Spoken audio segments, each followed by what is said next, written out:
Audiolibro de un curso de milagros. Capítulo 4. Las ilusiones del ego. 2.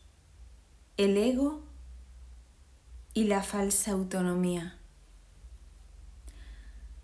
Socavar el sistema de pensamiento del ego no puede sino percibirse como un proceso doloroso, aunque no hay nada que esté más lejos de la verdad. Los bebés gritan de rabia cuando se les quita un cuchillo o unas tijeras, a pesar de que si no se hiciera podrían lastimarse. En este sentido, todavía eres un bebé, no tienes una idea clara de lo que es el verdadero instinto de conservación y probablemente decidirás que necesitas precisamente lo que más daño te haría. Sin embargo, tanto si lo reconoces ahora como si no, has acordado cooperar en el empeño por llegar a ser inofensivo y servicial, atributos estos que son inseparables. Incluso las actitudes que tienes a ese respecto son necesariamente conflictivas, puesto que todas las actitudes están basadas en el ego. Esto, sin embargo, no siempre será así. Ten paciencia mientras tanto y recuerda que el desenlace es tan seguro como Dios. Solo aquellos que tienen una sensación real y duradera de abundancia pueden ser verdaderamente caritativos. Esto resulta obvio cuando consideras lo que realmente quiere decir ser caritativo. Para el ego, dar cualquier cosa significa tener que privarse de ello. Cuando asocias el acto de dar con el sacrificio, das solamente porque crees que de alguna forma vas a obtener algo mejor y puedes por lo tanto prescindir de la cosa que das. Dar para obtener es una ley ineludible del ego, que siempre se evalúa a sí mismo en función de otros egos. Por lo tanto, está siempre obsesionado con la idea de la escasez, que es la creencia que le dio origen. Su percepción de otros egos como entes reales no es más que un intento de convencerse a sí mismo de que él es real. El amor propio, desde el punto de vista del ego, no significa otra cosa que el ego se ha engañado a sí mismo creyendo que es real y por lo tanto está temporalmente menos inclinado a depredar. Ese amor propio es siempre vulnerable a experimentar tensión, término este que se refiere a cualquier cosa que él perciba como una amenaza a su existencia. El ego vive literalmente a base de comparaciones. La igualdad es algo que está más allá de lo que puede entender y por lo tanto le es imposible ser caritativo. Lo que el ego da nunca emana de la sensación de abundancia. Lo que el ego da nunca emana de una sensación de abundancia porque él fue engendrado precisamente como sustituto de esta. Por eso es por lo que el concepto de obtener surgió en su sistema de pensamiento. Los apetitos son mecanismos para obtener que representan la necesidad del ego de ratificarse a sí mismo. Esto es cierto tanto en el caso de los apetitos corporales como en el de las llamadas necesidades más elevadas del ego. El origen de los apetitos corporales no es físico. El ego considera el cuerpo como un hogar, como su hogar, y trata de satisfacerse a sí mismo a través de él. pero la idea de que eso es posible es una decisión de la mente que está completamente confundida acerca de lo que realmente es posible. El ego cree que tiene que valerse por sí mismo para todo, lo cual no es más que otra forma de describir cómo cree que él mismo se originó. Es un estado de tanto temor que lo único que puede hacer es dirigirse a otros egos y tratar de unirse a ellos como un débil intento de identificarse con ellos o atacarlos en una demostración igualmente débil de fuerza. No es libre, no obstante, de poner en tela de juicio la premisa que da lugar a todo eso, pues esa premisa es su base. El ego es la creencia de la mente, según la cual tiene que valerse completamente por sí mismo. Los incesantes esfuerzos que realiza por ganar el reconocimiento del espíritu y establecer así su propia existencia son inútiles. El espíritu en su conocimiento no es consciente del ego, no lo ataca, simplemente no lo puede concebir en absoluto. Aunque el ego tampoco se percata del espíritu, se percibe a sí mismo rechazado por algo más grande que él. Por eso es por lo que el amor propio, tal como el ego lo concibe, no puede por menos que ser ilusorio. Las creaciones de Dios no crean mitos, si bien el esfuerzo creativo se puede trocar en mitología. Esto puede suceder, sin embargo, solo bajo una condición: lo que fabrica deja de ser creativo.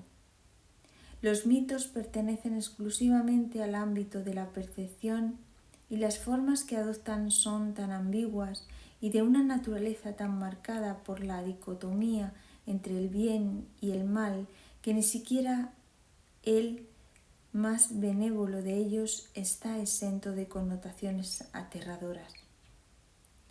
Los mitos y la magia están íntimamente relacionados, ya que los mitos generalmente tienen que ver con el origen del ego y la magia con los poderes que el ego se atribuye a sí mismo. Los sistemas mitológicos incluyen por lo general alguna descripción de la creación y la conectan con su forma particular de magia. La llamada lucha por la supervivencia no es más que la lucha del ego por prolongar su propia existencia, así como la interpretación que ha hecho con respecto a su comienzo. Este comienzo casi siempre se asocia con el nacimiento físico, ya que resulta difícil sostener que el ego existía antes de ese momento. Los más religiosos de los mitos basados en el ego puede que postulen que el alma existía antes y que siguiera existiendo después de un lapso temporal de vida en el ego. Algunos postulan incluso que el alma sería castigada por este lapso. La salvación, no obstante, no es aplicable al espíritu, pues éste no está en peligro, por lo tanto no tiene que ser rescatado. La salvación no es otra cosa que mentalidad recta, que aunque no es la mentalidad uno del Espíritu Santo, se debe alcanzar antes de que la mentalidad uno pueda ser reinstaurada. La mentalidad recta conduce automáticamente al siguiente paso, ya que la percepción correcta está completamente exenta de cualquier forma de ataque. Por lo tanto, la mentalidad cerrada desaparece. El ego no puede sobrevivir sin emitir juicios, por consiguiente se le abandona. La mente tiene entonces una sola dirección por la que avanzar. La dirección que sigue es siempre automática, pues no puede sino acatar los dictados del sistema de pensamiento al que se adhiere. No se puede hacer demasiado hincapié en el hecho de que corregir la percepción es simplemente un expediente corporal, es simplemente un expediente temporal. Dicha corrección es necesaria únicamente porque la percepción falsa es un obstáculo para el conocimiento, mientras que la percepción fidedigna es un trampolín hacia él. El valor de la percepción correcta reside en la conclusión inevitable de que toda percepción es innecesaria. Esto elimina el obstáculo por completo. Te preguntarás cómo puede ser posible esto mientras parezca que vives en este mundo. Esa es una pregunta razonable. No obstante, tienes que asegurarte de que realmente entiendes lo que estás preguntando. ¿Quién es tú? ¿Quién es el que tú que vive en este mundo? ¿Quién es el tú que vive en este mundo? El espíritu es inmortal y la inmortalidad es un estado permanente. El espíritu es tan verdadero ahora como siempre lo fue y lo será siempre, ya que no entraña cambios de ninguna clase, no es un continuo, ni se puede entender tampoco comparándolo con un opuesto. El conocimiento nunca admite comparaciones. En eso estriba su diferencia principal con respecto a cualquier otra cosa que la mente pueda comprender. 3. Amor sin conflicto. Es difícil entender lo que realmente quiere decir el reino de los cielos está dentro de ti. Esto se debe a que no es comprensible para el ego, que lo interpreta como si algo que está fuera estuviese dentro, lo cual no tiene sentido. La palabra dentro es innecesaria. Tú eres el reino de los cielos. ¿Qué otra cosa sino a ti creó el Creador? ¿Y qué otra cosa sino tú es su reino? Este es el mensaje de la expiación, mensaje que en su totalidad trasciende la suma de sus partes. Tú también tienes un reino que tu espíritu creó. Este no ha dejado de crear como consecuencia de las ilusiones del ego. Tus creaciones no son huérfanas, de la misma manera en que tú tampoco lo eres. Tu ego y tu espíritu nunca serán co-creadores, pero tu espíritu y tu creador lo serán siempre. Ten por seguro que tus creaciones están tan a salvo como lo estás tú. El reino está perfectamente unido y perfectamente protegido, y el ego no prevalecerá contra él. Amén. Esto se ha escrito en forma de oración porque así puede serte más útil en momentos de tentación. Es una declaración de independencia. La encontrarás muy provechosa si la entiendes cabalmente. El que necesites mi ayuda se debe a que has negado tu propia guía y por consiguiente necesitas ser guiado. Mi papel consiste en separar lo falso de lo verdadero para que la verdad pueda traspasar las barreras que el ego ha erigido y así brillar en tu mente. El ego no puede imperar en contra de nuestra fuerza conjunta. Es seguro que a estas alturas resulta evidente porque el ego considera al espíritu su enemigo. El ego surgió como resultado de la separación y la continuidad de su existencia depende de que tú sigas creyendo en ella. El ego tiene que ofrecerte algún tipo de recompensa para que sigas abrigando esta creencia. Lo único que puede ofrecerte es una sensación de existencia temporal que se origina con su propio comienzo y termina con su propio final. Te dice que esa vida es tu existencia porque es la suya propia. Frente a esa sensación de existencia temporal, el espíritu te ofrece el conocimiento de la permanencia y de la inmutabilidad del estado de ser. Nadie que haya experimentado la revelación de esto puede volver a creer completamente en el ego otra vez. ¿Cómo iba a poder imperar su miserable oferta por encima del glorioso regalo que Dios te hace?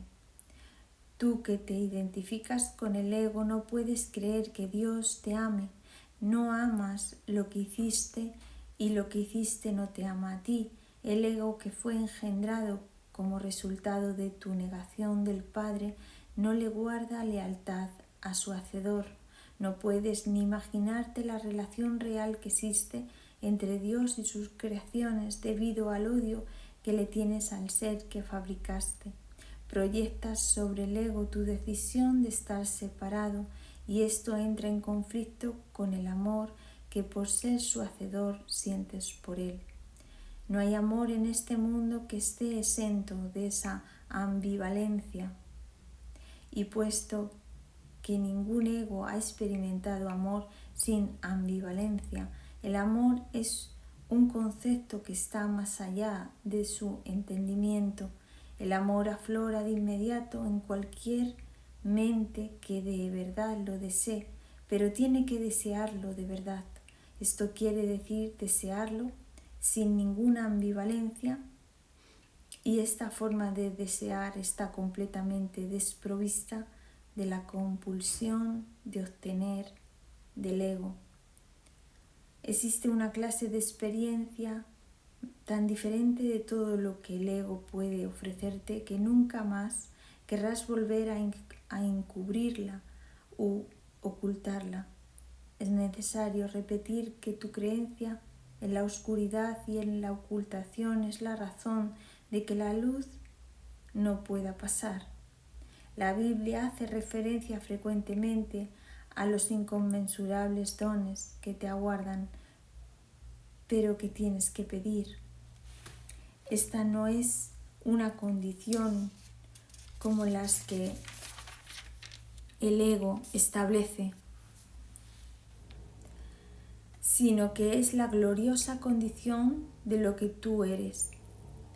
Ninguna fuerza, excepto tu propia voluntad, es lo suficientemente fuerte o digna como para poder guiarte. En esto eres tan libre como Dios y así será eternamente. Pidámosle al Padre en mi nombre que te mantenga consciente de su amor por ti y del tuyo por Él.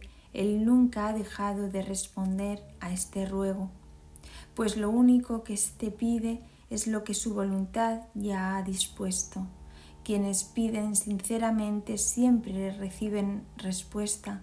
No debes anteponer otros dioses a Él, porque no hay otros dioses.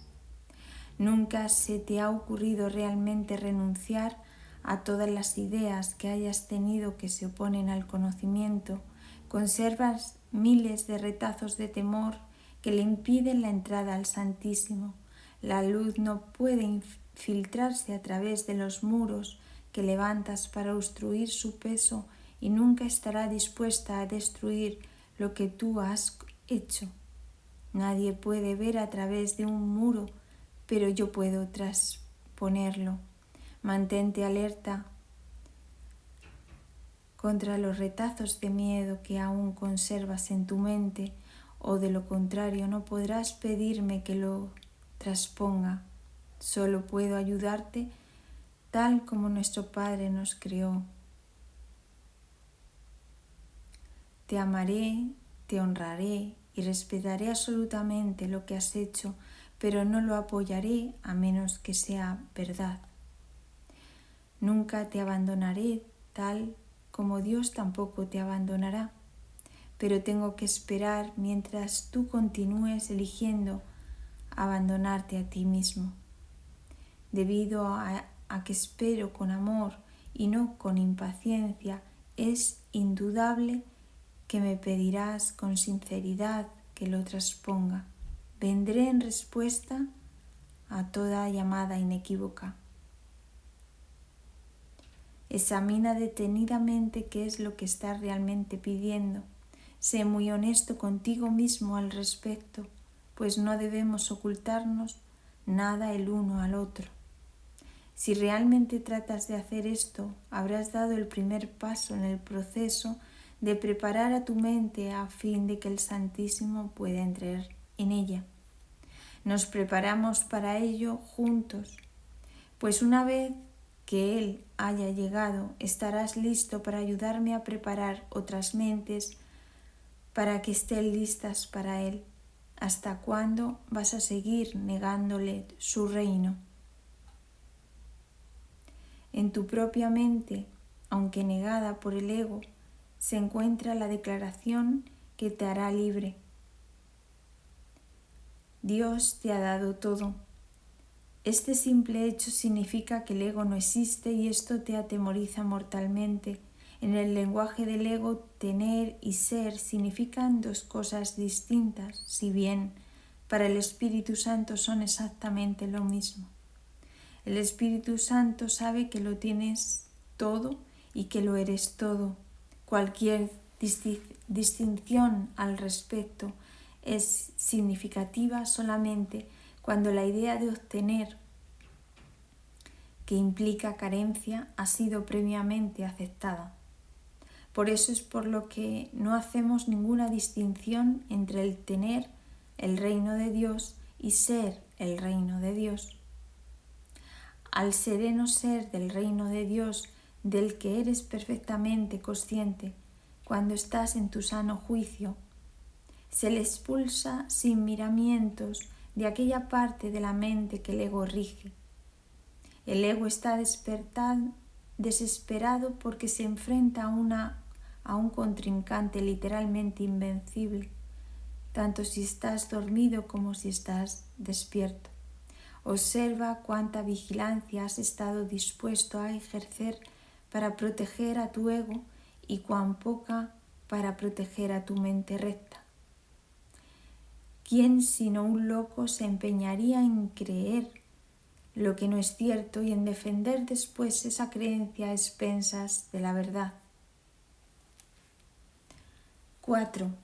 Esto no tiene por qué ser así. Si no puedes oír la voz de Dios es porque estás eligiendo no escucharla, pero si escuchas la voz de tu ego lo demuestran tus actitudes, tus sentimientos y tu comportamiento. No obstante, ¿eso es lo que quieres? Por eso es por lo que luchas y lo que procuras proteger manteniéndote alerta. Tu mente está repleta de estratagemas para hacer quedar bien al ego, pero no buscan la faz de Cristo.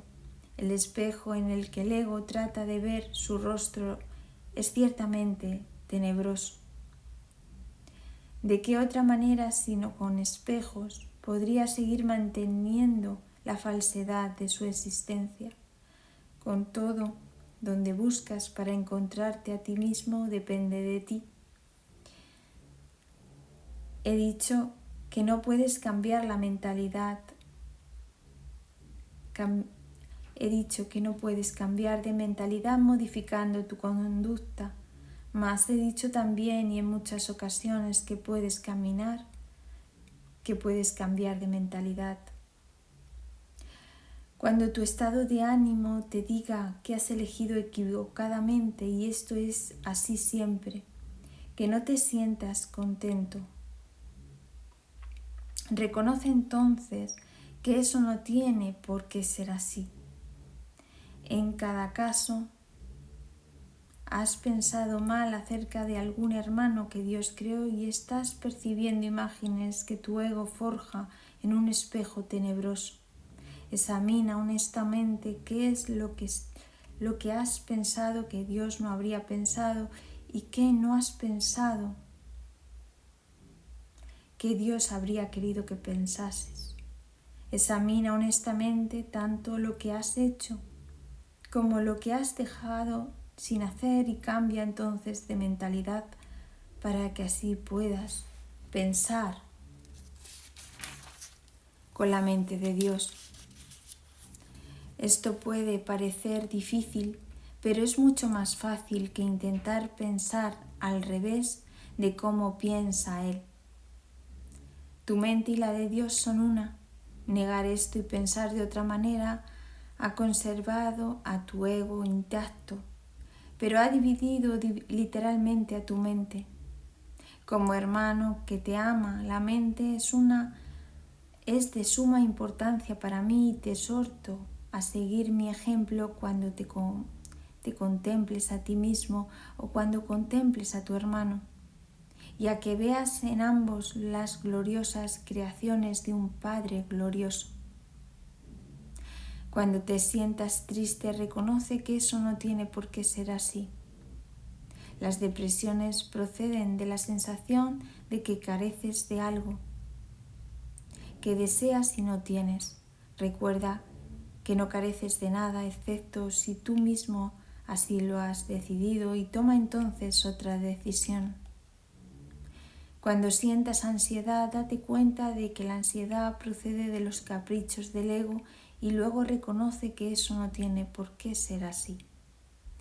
Puedes estar tan alerta contra los dictados del ego como en su favor. Cuando te sientas culpable, recuerda que el ego ciertamente ha violado las leyes de Dios, pero tú no. Los pecados del ego, déjamelos a mí.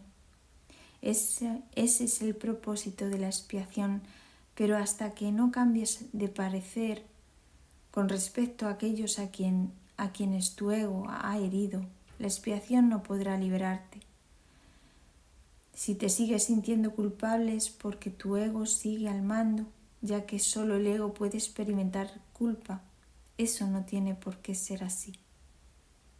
Vigila tu mente contra las tentaciones del ego y no te dejes engañar por él.